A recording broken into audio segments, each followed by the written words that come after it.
name's Dave Cravens. On behalf of Mayor Broderick, I'd like to welcome everybody to the Anderson Fire Department. Today we are here to dedicate a new rescue truck. The truck cost us about $440,000. It was paid out of last year's budget. The public always assumes that we always have all the tools and equipment to do any type of rescue. Then they expect us to coordinate it professionally and timely on every rescue while still responding to hazardous materials, tornadoes, anything that would be life-threatening. Several years ago, we had a rescue, and we had a little girl had her arm in a hole.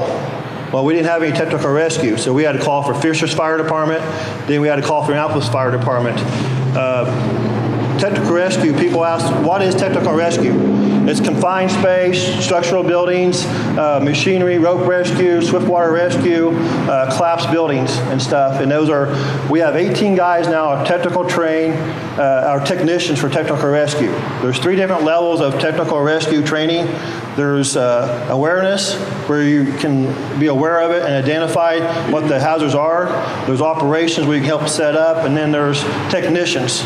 And we have many guys that have contributed for many years of training to get to the technician levels that are certified through Homeland Security and FEMA to have these skill levels. And so for the first time in Anderson Fire Department, we have a technical rescue team, which is very important for all businesses. NTN, Nestle's, all the confined space, hotels, elevators, all those type of rescues. At this time, I'd like to bring Mayor Broderick up to speak for a few minutes. The city is very proud today to be here, to be able to begin to dedicate the newest piece of fire equipment for the department. As all of you know that are here with the department, the city has been working hard over the last year and a half to be able to maintain good equipment for our firefighters, to make sure that the equipment that we need to keep the public safe is available. Earlier this year, or last year actually now, we were able to unveil the new pumper truck that's housed out on 53rd Street to replace an old vehicle that was literally losing water on a daily basis. And now we have a new rescue truck that's going to be really first class to be able to help firefighters keep our community safe. It's very important to us that we continue to maintain not only our high-level equipment like this, but also the equipment that firefighters use day in, day out, the turnout equipment and so forth. And we've committed to the chief, and I know the chief and the rest of his administration has committed to all the firefighters to make sure that they have the proper equipment that they need in order to make sure that they get the job done. I'm very proud of what Chief Cravens and the assistant chiefs have done. I'm very proud of what each of you firefighters do day in, day out. We understand that you literally work 24/7 helping to keep the community safe, and the community appreciates it as well as the city does to a very high level. So again, thank you for all of your hard work and service. And Chief, congratulations on all of your efforts to be able to help keep this department a first-class department, as it has been for many years and continues to be. So thank you. Thank you, Mayor. Appreciate it.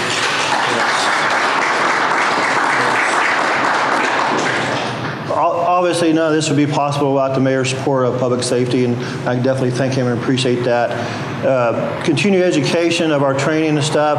We established monthly training and quarterly training, and we established a commander of our technical rescue. That's Captain Matt Cole.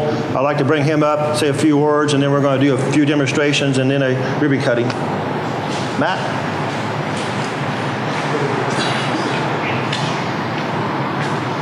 Thank you, Chief. Again, my name is Matt Cole. I want to talk about bread and butter. I know that sounds weird, but bread and butter is a fire department term that we use to describe what we do every day. So structure fire, an EMS run, someone not breathing, those are things we do every day. We're really, really, really good at it. Okay. The things we're not proficient at all the time are the things we're going to be talking about today. And that's some of the disciplines that Chief talked about earlier: your high angle rope rescue, low angle rope rescue, your confined space, your trench rescue. These are all things that we have exposures in the city of Anderson. These incidents have occurred in the past right here in the city of Anderson. And after all my training, I have identified a lot of places in the city that most people don't even know exist. Okay, but if any of our city workers were to get into trouble, heart attack, broken bone, or any of those things in any of these places, we have to be prepared to try and get those folks out safely. So these are not new problems in the city of Anderson. These problems have been here for years, long before I ever was a firefighter. We're just taking a better, more proficient way of looking at the situation to try and deal with it. This has been a long time coming. The equipment came a few years back. The training for the 18 guys that he's talking about came shortly thereafter. Those are state certifications for every discipline. We're talking awareness, operations, technician level and this is hundreds of hours of extra education that guys have invested in this. So this has been a long time coming. I am very, very proud of the fact that we finally got this thing established and ready to go. If you guys have any questions about anything that's going on here, I'm going to have guys at all different locations around here to kind of describe what the equipment is and what it's for. Everything has its own purpose. That being said, I'll turn it back over to the chief, and I'll be around if you got any questions. Thank you, Matt. You bet. Well, about 7 years ago, we started this. Me and Mark Keck wrote a grant. It was a $100,000 grant. All that technical rescue equipment was $100,000 paid for by the federal government. It was no burden on taxpayers. When I ordered this truck, I actually ordered a rescue ladder truck. And what I wanted to do, utilize this truck more efficiently on house and residential structure fires. That way, the $1 million ladder truck would sit there and would be able to be used for 20 years, not 5 or 10 years. So we'll save, it's easier to replace a $300,000 truck than a $1 million truck. And we don't need to be running aerial trucks through our neighborhoods when we can run a rescue truck and get more efficient search and rescues and more ventilation on our preserved properties. So that was kind of our goal, two things: save fuel, save the wear and tear on trucks, and be more efficient on how we're running the trucks and stuff. And we have utilized and changed how we run our trucks, so we have more manpower on structure fires, but also utilizing them to save the taxpayers money on utilizing the fuel and the equipment and be more efficient for our jobs. So at this time, we're going to turn it over to Matt to show some demonstrations on our high angle and our roping system, and then we're going to do a ribbon cutting. Thank you. What you see behind here on the tripod is another apparatus we use for confined space. That would be something we need to get over an area that we can access from above, a manhole. It would be an easy example, okay? Something we have to go down inside there. That gets us set up pretty quickly. There's other uses for that tripod, but that is the main one there. The contraption that's wrapped around the mannequin is called a sked. It is pliable plastic, okay, and it is actually made to where we can fit that into the tightest places. So if you can imagine crawling through a pipe that is no bigger than, believe me. The next discipline, and probably one of the biggest things, especially whenever we have any new buildings being built, would be trench rescue. And we have had those exposures here in Anderson before. We've had fatalities from that before. Anytime you have a person in the ground, that soil has a potential of coming in on both sides. Okay, and that's going to put them in there. We have the equipment now to go in and do that type of rescue, or do that type of recovery. That's what you're going to see. All the lumber and the struts in the back of the trailer right here. That's what you see back there. That is probably one of the most labor-intensive things that we have here. It takes a lot of manpower that knows what they're doing to make this thing happen. Some of the other things you're going to see back behind you are the things that we carry readily on the rescue truck. The apparatus right over here on the floor would be ice rescue. We do have a lot of ponds in the city, along with Shadyside Lake, and it is not uncommon for someone to fall through the ice. Right next to the sled there is what you call a Gumby suit. That is a cold water rescue suit. That allows us to get out on the ice, and if we go through, we're protected from the elements. This is a quick rescue here. So you distribute your weight over the ice to allow you to get out to the person.